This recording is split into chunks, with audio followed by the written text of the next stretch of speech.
Hey guys, welcome to Surf and Show. I'm Noel Salas, and today's surfboard review is on the Monsta 8 by JS Surfboards. Now I'm excited to talk about this board because a lot of the team guys for JS ride the Monsta 8 around the world competing in a bunch of different types of waves. So this is going to be a fun review, so sit back, get your favorite drink, and enjoy the show.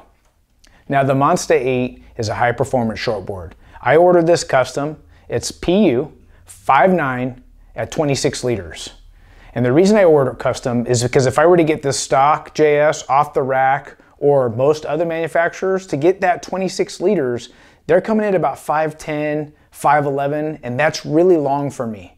My preference is to have my high performance shortboards at roughly my same height. I'm 5'9", 160 pounds, and I also want to say that sometimes, because of where I live in SoCal, I even like them at like 5'7", a little bit wider, and I'll find that if I get them a little bit shorter, a little bit wider, I'd ride it more often.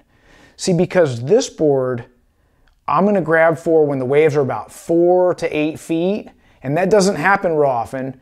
And so even at 5'9", I feel like it's a little bit long, unless I'm in that bigger surf where I want a little bit more rail line to work with. So this board felt really good, but I want to talk about some of the difficulties I had, and it wasn't so much with the board and the board design, but it's more or less about what I do, right? If we're out there testing boards and we've got 1 to 3 foot small waves and I'm riding a 5'2" fish, then the waves jump for 4 to 6, 8 feet, and I'm going to a 5'9", that's 7 inches in length really changes everything. On top of those fish boards are like 20 inches wide, and this one's 18.5. This board's really responsive, like driving a sports car, and the other one's more like a cruiser. And they have just completely different feels. They have different purposes, but the transition from 5'2" with a narrow stance, where the sweet spot's a lot further back on a 5'2", as opposed to the 5'9s here. Now, okay, let's just move your feet up a little bit and you're on the sweet spot. It's not that easy for me, and I'm sure you guys that have quivers can agree. Now, what happened for me on this board is when I started here and I'm riding bigger waves, and we'll talk about this and look at it together, you can see the board jumping around a little bit. With this being PU, there shouldn't be any of that jumping around or vibration, right? Well, that's because my stance is pretty narrow. And I'm really surprised at how good the board goes, regardless of me missing the sweet spot by probably about a good 2 or 3 inches. If I get it up here about 6 inches, I'm utilizing the length of the board, I'm maximizing speed, I'm dominating my turns with good rail exploding off the bottom, and the more I rode it, the more I like this board. So let's look at rocker and foil. As I pick it up, you can see this board has a lot of rocker, right? Even it's continuous in the middle, it's got a medium entry, and on the Monsta 8 compared to the Monsta 6 has a little bit more rocker right here in the nose. And when you're surfing a really hollow wave, this will really benefit you from burying that nose, even coming off the bottom right in the hook. If it's real hollow, this curve up here will really help fit in that wave nice.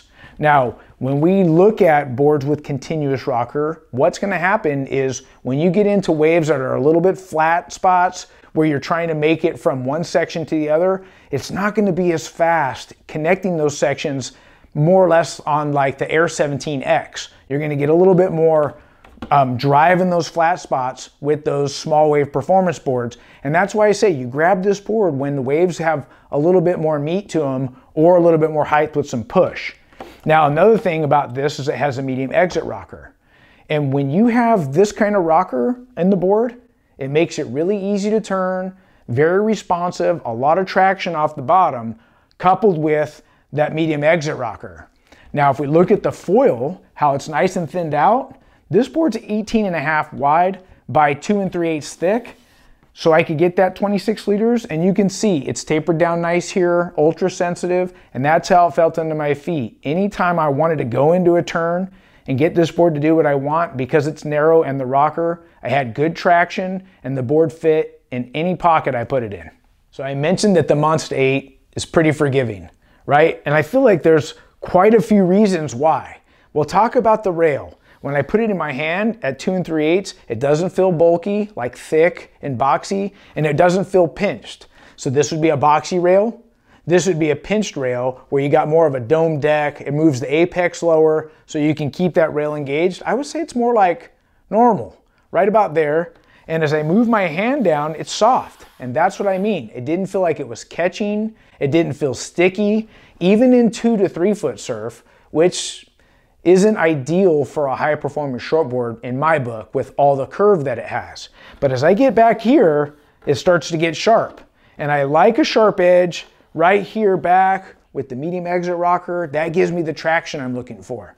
Now, since we're in this area of the board, we got to look. It has a bump or a hip. They're reducing surface area, keeping it ultra sensitive, pulling it in, giving me something to turn off of, and making it sick in the pocket. And that's how it felt. It seemed like every time I put this board on the bottom for bottom turns, it came squirting off with speed. And when I came in the pocket, it had the traction I was looking for too. Now, we've talked about traction in the pocket. We've talked about how forgiving it is on the rail, but this board's got some speed. And we've got to look at the concaves, and there's nothing super trick about it, right? He's running a single concave through it, and then he's starting a double that goes about a foot up from the side fins here. And that's pretty moderate too. I wouldn't say it's real aggressive. Now that's going to do 2 things for me that I like. Now, one, the double is the way it moves the water through the fins. I really feel like it helps it get rail to rail real nice, and that's how it felt. Real smooth. The board's got good flow. Now, when I surf boards like this, what I'm noticing with the single to double is when there's a lot of texture on the surface of the water, whether it's offshore, side shore, or south wind, sometimes whether I'm riding PU or EPS, it tries to disengage the rail and want to skip out.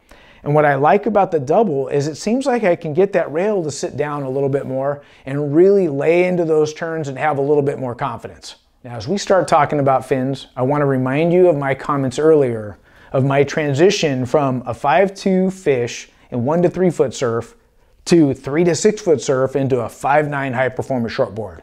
We're adding 7 inches in length. That's pretty drastic. Now, what does that feel like under my feet? Well, for me, I feel like it draws out my turns a little bit, and it feels like everything's in slow motion. So what I thought about, how do I offset that? How do I get this board to pivot real quick and get it to do what I want it to do? So I started with the Hayden shapes. Now, this is an upright fin. It's performance core carbon, so it's a little bit stiffer. And what I want with the stiffer fin is I want surety in my turns, right? Because we're going to start, the swell's increasing, so I want to get into a fin that I can count on. Now, because it's upright, I can pivot quick. It's got a wider tip, so it's got good hold. It won't slide out. But because it's upright, I'm going to sacrifice a little bit of speed. But I wanted to widen my stance out a little bit and get comfortable and familiar with the board. After I did that, I transitioned to Gabriel Medina's fin. Now, this is also large performance core carbon, keeping that surety underfoot, but we've added some rake.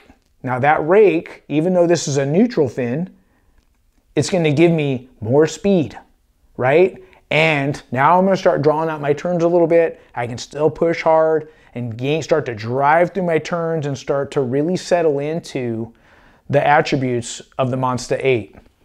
Now, as the waves got bigger, my stance widened out, and I'm feeling better, I went to the JS medium fin. And what I like about this fin was I felt like because there's less fin depth in the water, I can make this board do a little bit more what I want, a little more progressive surfing. I still had good hold, even though this is a performance core. What I liked about this fin right here was I felt like even though we lost a little bit of base for speed, I felt like we can compensate that with going a little bit more rake. So even though I went to a medium fin, I felt like the board and I were connecting more. I could do big carves. I still felt like it had the speed I was looking for. And what I liked is I got a little bit more pop out of my turns. Now I want to talk about construction. I mentioned this is a PU. It does have the carbon running on top and bottom over the stringer. But one thing I continuously notice about the boards that come from Australia is for this being a PU, on the scale of 1 to 10, 10 being no pressure dense at all, this is about a 7. I rode this board quite a bit, and I don't know what's going on over there, but it's still lightweight. The foam feels a lot more durable, and there's very light pressure dense here. The board had good flex and felt great underfoot. So let's look at some waves together. I'd say this is 2 to 3 foot surf. I'm riding the Hayden shaped fins. You can see they pivot real quick. Coming off the bottom with a lot of speed. Good release right there. See, the board's going really good even in the small surf. And we're getting a little bit more size here, a little bit more push. These are the Gabriel Medina fins. Nice little combination right there. That was a good first turn. You know, I felt like this board 5.7 would go better in 2 to 4 foot surf.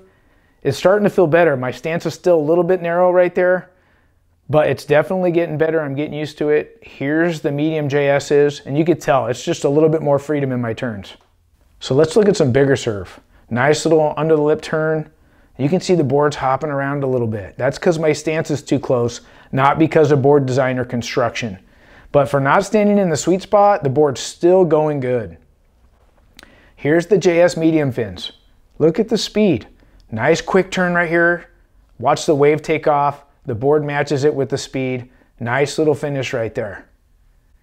See these waves? They're a little bit soft, good size, off the bottom turn, able to stick that, but I feel like I could have surfed this same size wave with this board, even at 5.7.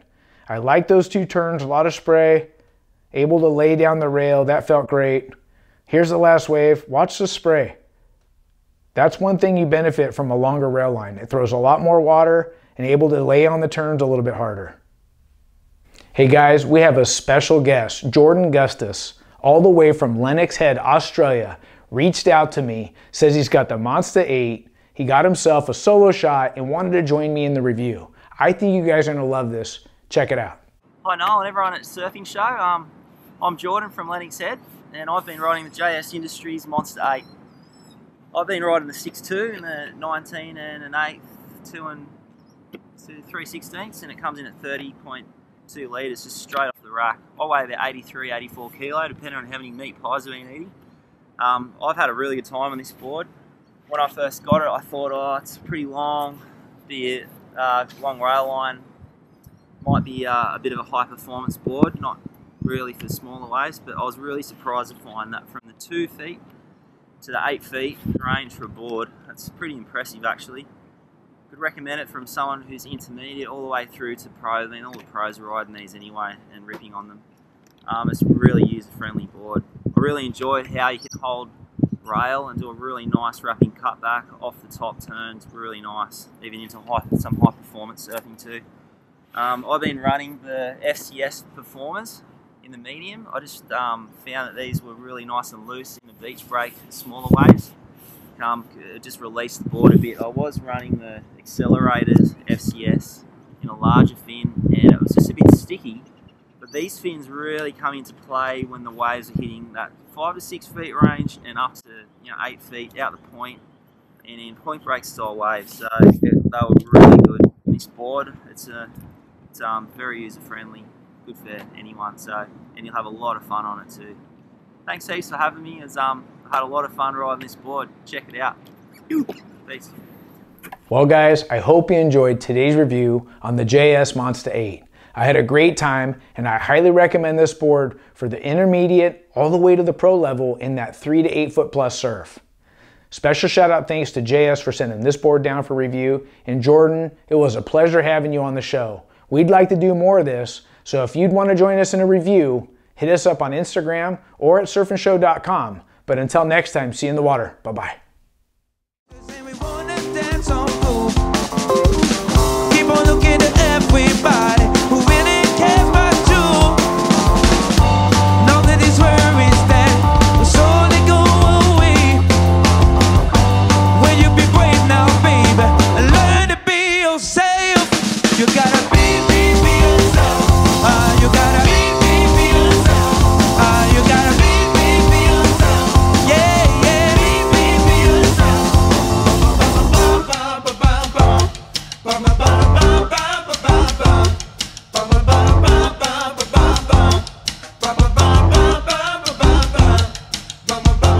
Every time I think I see starting over, this ain't about me. All this thing we constantly saying, got to get some deepness to it, and I can't live, can't die, can't reach, can't fly, can't smile, can't cry, and I can't be if I don't.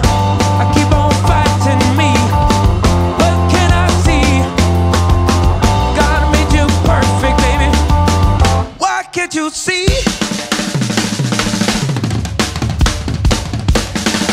You gotta be yourself.